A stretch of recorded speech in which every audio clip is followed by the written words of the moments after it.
I'm Daniel. I'm Jay-Z. And this is Just My DIY. We're still working on decorations for the THREE-ESTA, and you know we just had to sublimate something. We needed a sign that said, "Welcome to the THREE-ESTA." So we sublimated a sign that says, "Welcome to the THREE-ESTA."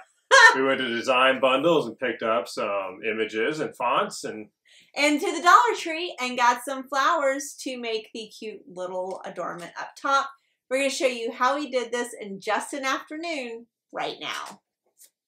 So we'll start with the sublimation process. We are using a converted Epson Eco Tank with sublimation ink, and we printed on sublimation paper, and the images we got from design bundles. Today's heat press of choice is the Cricut Autopress. It is a great machine to actually use for this project, being slightly thicker. We set the temperature and time quite easily with these little knobs. It heats up quickly, and of course it does have the auto close and auto open features, which we love. Especially for sublimation projects. So we're going to grab this round that we got from JP Plus, and we're going to pull off the plastic covering, because you definitely don't want to put that in the heat press. And then we clean the human off of it that took off the plastic covering. And any residue that's left from the plastic film. All of that was on there too. Stop talking about me touching things. And of course we're going to take our sublimation design and cut it into an inch of its life. We want this to close proximity so we can make sure we understand where we're placing it on our round. And of course we're working on a self-healing cutting mat, which we use in pretty much every project, along with an X-Acto knife. And now we're going to keep using that X-Acto knife to trim this to even more than an inch of its life. And again, this is because you place these face down, so you need to be able to know where your design is going to be on that round. Of course, once we place it not facing you, there it is. We're going to make sure we have it aligned the way we like it and start using some heat-resistant tape to tack it down in place. Now, it's very important that you get your sublimation print-offs off in one fell swoop. Like if these things are hot and they touch the board again, you will get ghosting. So we actually set up our tape with some little tabs that make it easy to kind of grab and rip and take off in one motion. Now that our heat press has been up to temperature for like 20 minutes, we're going to make sure and protect it with butcher paper. You definitely always want to protect your heat presses from the sublimation off gases.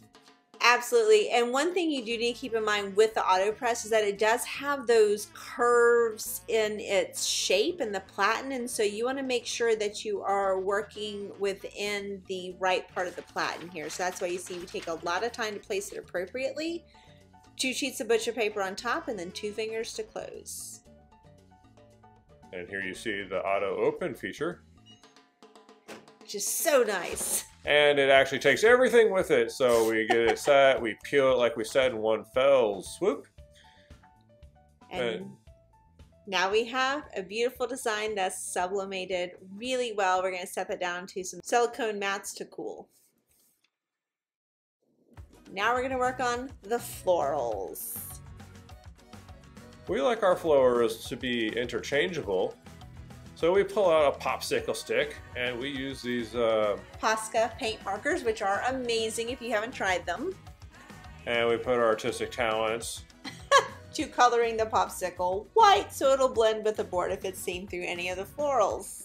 Now we've said before we don't usually have very many artistic talents, but this one, we have it nailed. And we're so good at that part.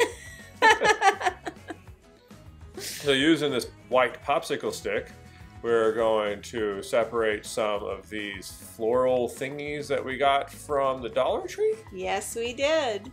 And some hot glue, of course.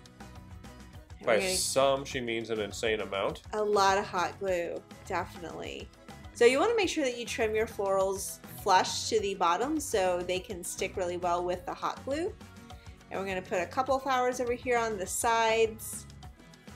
Make sure there's lots of hot glue and don't burn yourself, of course. There might be more hot glue than florals. There's a lot of hot glue.